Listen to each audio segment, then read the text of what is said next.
Hey everyone, Stuart here, and today I am going to show you how to make some bread. The reason behind this is firstly, a lot of people know me and they know that I like my bread, bring it into the Melbourne office every now and then.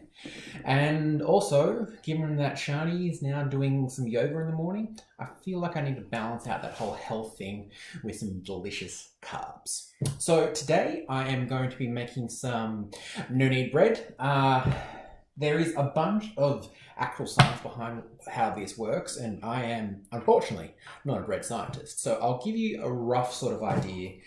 So when you make normal dough and you're kneading it, you are basically, in the process is with the yeast and the flour, you are extending a bunch of proteins in it. And that is enabling it to do its yeasty thing, grow, create really cool and delicious bread. And that's what you get with kneading bread. But with a no knead bread, you're replacing your manual effort of kneading with time. So as time goes on, the yeast will, and you leave it for like 12 hours overnight, the yeast will naturally use the general motion of the enzymes and particles inside it to change these. And as you are probably listening to this going, Stuart, you're full of shit. That is because, again, not a bread scientist. But let's start. So this is, honest to God, the easiest bread recipe I've ever seen, and I will guarantee you that you are going to make great bread first time. So what you need to do, get yourself some scales and a bowl. We are going to pour 400 grams of plain baker's flour on that. Baker's flour is generally a little bit more glutinous, and so those of you who are gluten intolerant or celiac, I am truly sorry. You lead very, very sad lives. So we are going to pour 400 grams of baker's flour into a bowl. And this is also a very forgiving recipe, so if we go a bit over, a bit under, doesn't really matter. This recipe hides all sin. So I've got about 414 in there. I'm not going to really worry about that too much.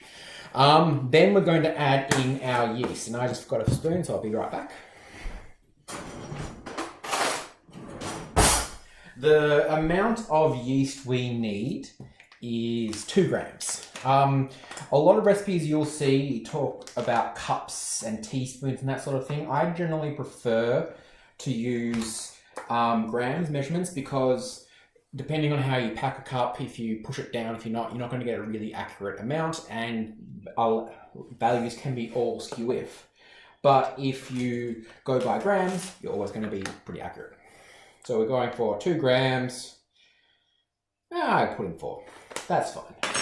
And then we are going for salt. I use sea flakes. Basically, as with all cooking, high quality ingredients, better quality outcome. So you can use just standard iodized table salt. I have that in the cupboard, but I prefer these guys. I just think it gives a bit of a nicer taste. So we need 10 grams of that. And I will...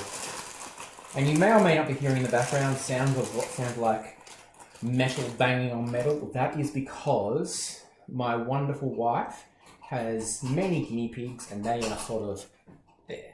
So imagine a swarm of guinea pigs just there. So yeah, we're adding in 10 grams of salt.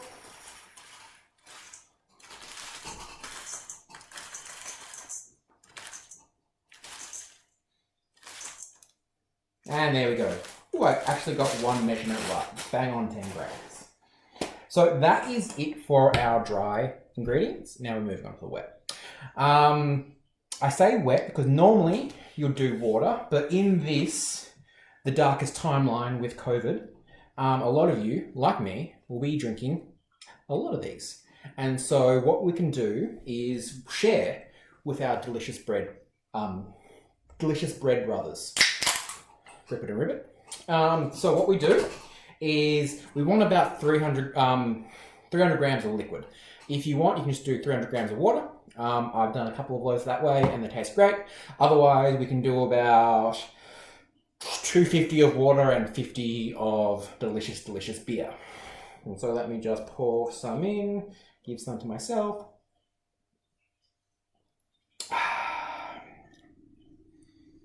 Oop, Where's my camera? There's my camera. Very enjoyable beer. So yeah, 50 grams. Yeah, we're on 50. And the rest is just water. And honestly, move it up to put in a total of 300, and that is it, guys. So the rest of this is just some stirring, and then the greatest thing, which is time. And I put 330, so it's going to be a bit more, it's going to be a bit wetter than normal, but again, since there's no kneading, you don't have to really worry about touching this too much. So yeah, then you give it a good solid mix. Make sure all the wet and dry ingredients are mixed together. And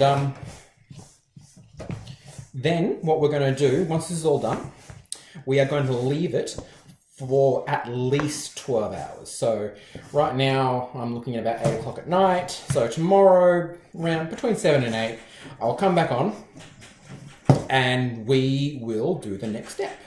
So very easy recipe, takes more time than some other bread recipes, but I think the results speak for themselves. So by the end of it, you should have something that looks sort of like that. And then what we're going to do is we're going to scrape off the spoon. I'll use my little yeast spoon before. Make sure it's all packed in together. And then you can either cover it with a tea towel, or what I like to do, because I like making more work for myself and cleaning, get another bowl, put it on top like that, and yeah, I'll come back to you tomorrow at about 7 a.m.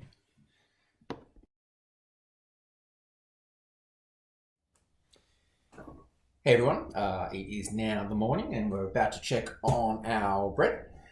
Before we start, I realised I did a really shitty explanation of how No Knead bread and the bread science, because again, I'm not a bread scientist, works. So I just want to quickly recover that. So the way kneading, I said last night, kneading produces longer protein change, and that is true. But so the way it sort of works is in the flours, in the starch and flours, there is a long protein, and it is actually called a kinky protein, and it is long and it is all tangled, and the goal of kneading is basically you're untangling that, you're creating a big long line, and then it ends up creating a net that, poor analogies, well, not a bad analogy, a net that then captures the carbon dioxide of the yeast as it's doing its thing.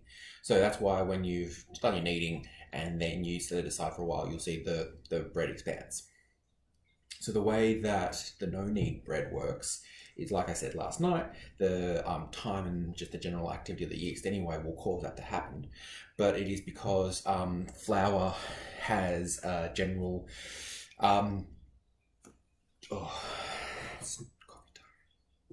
flour has, there's a general activity called autolysis, which basically means self-breakdown, and it is going to do it itself over time. It just needs more time. And so 12 hours, we'll suddenly see that the bread itself has done a similar effect from 10 minutes of kneading across 12 hours of just time. We can sort of get a similar effect. So, actually I didn't even have coffee. So let's have a bit of a look. So this is, oh, beautiful. The reveal. As you can see from where we were last night, we have a much larger dough. The way it looks like this, instead of like just a more general ball that comes out, is because we have such a high hydration in this yeast. In this bread.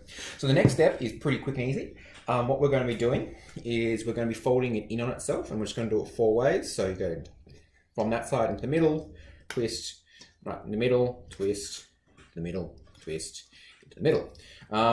As you do this, you're going to get the first experience of what this high hydration bread is like. It's very sticky, so you kind of don't want to touch it more than you have to, because yeah, it's not great. So. Right. And remember, clean hands, everyone. Darkest timeline, coronavirus. Let's have clean hands. So I ended up doing it 5 times because I didn't get enough, but you'll end up with something like this. And what we're going to do now is we are going to cover that back up, leave that for another hour, and when we come back, we're going to shape our dough, and I'm going to talk to you a bit about the other part of this process, which is the Dutch oven. All right, I will catch you guys in another hour. Bye.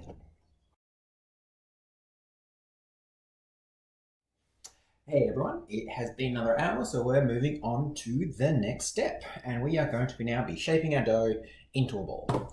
So what we're going to want to do is get some baking paper, putting a small sheet to the side because that's where we're going to be resting our dough after we've baked it. And then you're going to want to get some more of your flour. This doesn't need to be the baking flour, it can just be normal flour, and sprinkle it onto your workbench just so it doesn't stick to the table, because like I said in the previous section, high hydration dough is quite sticky. So since this is quite sticky, we don't really want to touch this that much. So we're going to grab it out, put it on the board, and then just with motions like this, trying to shape it into the shape that we want. Didn't forget a step, so let's actually learn by doing. So grabbing it out, we're going to plop it down. As you can see, quite sticky. And then we're going to do a 1 move flip, so there's flour on both sides. And now I'm going to actually just quickly put some flour on my hands. We're just going to do like I said, and sort of try to get into a rough shape. As the way with demos, I completely messed up, but that's okay. Very forgiving. Very forgiving. So there we go. So all we're doing is trying to get into the right shape that we want. Something like that. So I have old pizza cutter here to use. It's like similar to what you see with bread scrapers, except bread scrapers are probably about that long and thinner. But for the basic purpose of this, we're just going to be going underneath, moving across, down.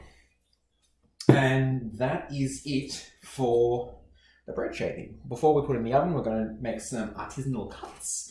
But for now, we are going to just cover that with a tea towel and leave that set for, you get it, another hour. But before we finish up, we need to turn the oven on to about 230 degrees, and we put in our Dutch oven.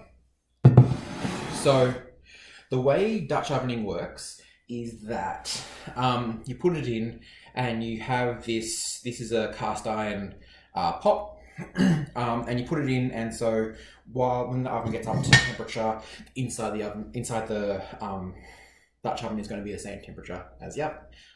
Basic science there.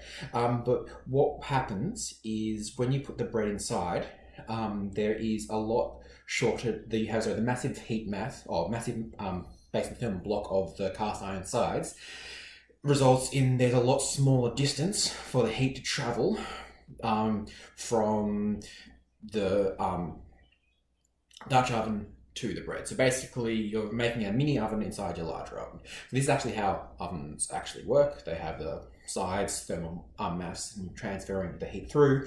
But because heat dissipates over distance, this is just making sure all the heat comes into this. And the reason for that is as the bread is put under heat, the carbon dioxide created by the yeast is going to expand, and that's how you're going to get those really nice bubbles inside your bread.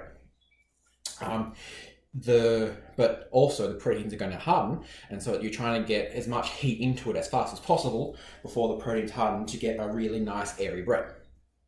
Now, if you don't have a Dutch oven or something you can use as a Dutch oven, you don't have to worry too much, because what you can do instead is you can grab a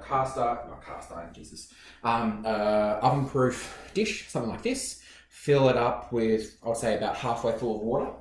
And about 10 minutes before you want to put in your bread, put it into the oven. And what that's going to do is you're going to get a lot of moisture inside your oven. And so a lot of professional baking ovens will have their steam injected. And the reason behind that is that the heat, well, it's twofold. The heat transmits better within the moisture of the steam. But the second reason is that moisture as well will react with the starches on the outside of the bread, and they're going to gelatinize, and you're going to get that nice bubbly crunch to your crust. Because of the Dutch oven, the way that works, we don't need to worry about moisture because that's going to all be trapped inside the container. But again, don't have it, put it in, put water inside the container, put it at the bottom, good to go. So you're going to want to preheat your oven to 230 degrees. Put your Dutch oven inside if you have one. And then in about an hour's time, we're going to come back, put it in, and we will talk about the last step. All right, thank you very much. Talk to you in a bit.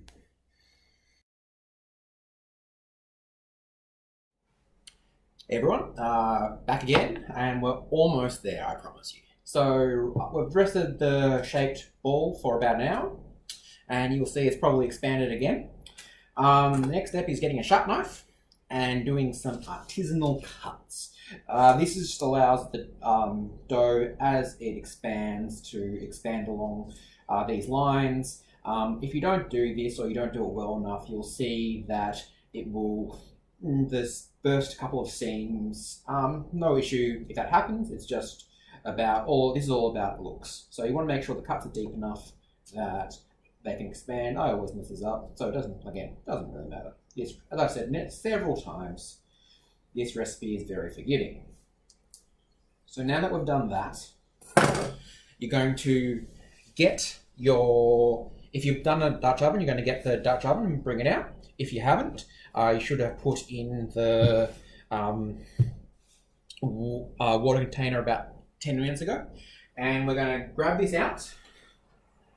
Careful, this is very hot. Put it on a board, and you want to close it down quite quickly. So now, one of the reasons that we did the baking paper is so we can do this. Grab the sides, lift it up, put it in, and then close it up as quick as you can because we don't want to lose that temperature. Now that we have it, we want to put it back in the oven. And leave it. So this is the part where you need to really just know your oven. So as the recipe goes, you're going to want to have it in the Dutch oven for about 20-25 minutes.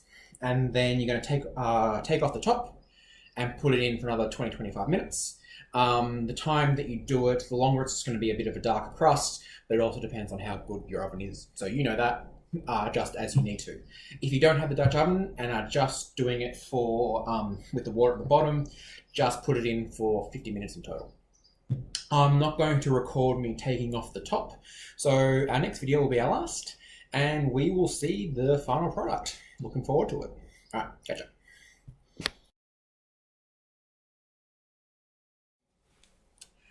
Hello everyone, we are back for the final part. We're going to pull it out of the oven and see what we did. So again, going to be very hot, so be careful.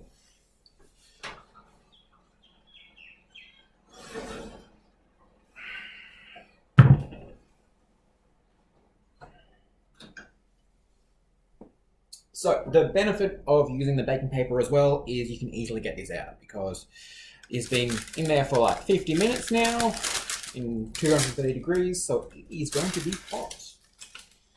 There you go. Just going to move some things around.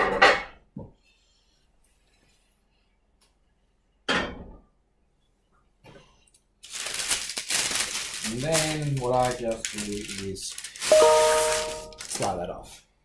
So, as you can see, we have a very nice looking loaf. Resist the urge of cutting into it straight away. I know it's going to be hard. You just want it to cool down a little bit because otherwise it's just going to be too soft and you're going to crush your bread. So there you have it. There's my first Cooking with Stuart video. I hope you enjoyed it. And if everyone does enjoy what I've just done, I'm sure I'll produce some more delicious ways to get fat over the quarantine period. All right, thanks everyone. Bye.